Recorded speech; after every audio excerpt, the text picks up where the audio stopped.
దేశవ్యాప్తంగా ఈపీఎఫ్ఓ పెన్షనర్ల సమస్య మరోసారి చర్చకు వస్తుంది.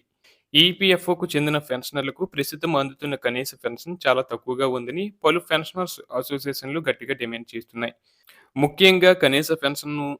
8,000 పెంచాలని వారు కేంద్ర ప్రభుత్వాన్ని కోరుచున్నారు.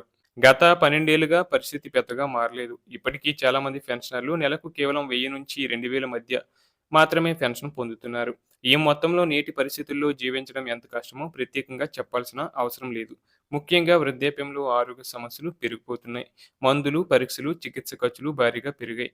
ఈ పరిస్థితుల్లో ఇంత తక్కువ పెన్షన్‌తో జీవనం సాగించడం చాలా మందికి భారంగా మారింది. అంతేకాకుండా రోజురోజుకు పెరుగుతున్న ధరలు కూడా పెన్షనర్లను తీవ్రంగా ఇబ్బంది పెడుతున్నాయి.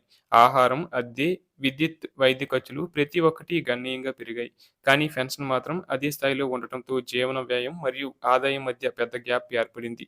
ఈ కారణం చాలా మంది పెన్షనర్లు ఆర్థిక ఇబ్బందులు ఎదుర్కొంటున్నారు. ఇక పెన్షనర్స్ అసోసియేషన్లు చెబుతున్నది ఏమిటంటే కనీస పెన్షన్‌ను రూ. 8,000 పెంచితే వృద్ధులకు కొంత ఆర్థిక భరోసా కలుగుతుంది. కనీస అవసరాలు అయిన ఆహారం, మందులు, దైనందిన ఖర్చులు తేలికగా నిర్వహించుకోగలుగుతారు. ముఖ్యంగా ఇతరులపై ఆధారపడకుండా స్వయం గౌరవంతో జీవించే అవకాశం కూడా వారికి దక్కుతుంది. అలాగే ఈ పెంపు వల్ల సామాజిక భద్రత కూడా బలపడుతుంది.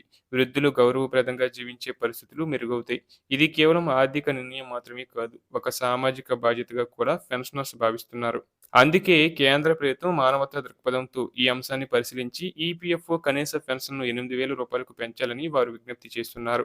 ప్రభుత్వం ఈ డిమాండ్‌పై సానుకూలంగా స్పందిస్తుందని, త్వరలోనే ఈ విషయంపై నిర్ణయం తీసుకుంటుందని పెన్షనర్లు ఆశాభావం వ్యక్తం చేస్తున్నారు.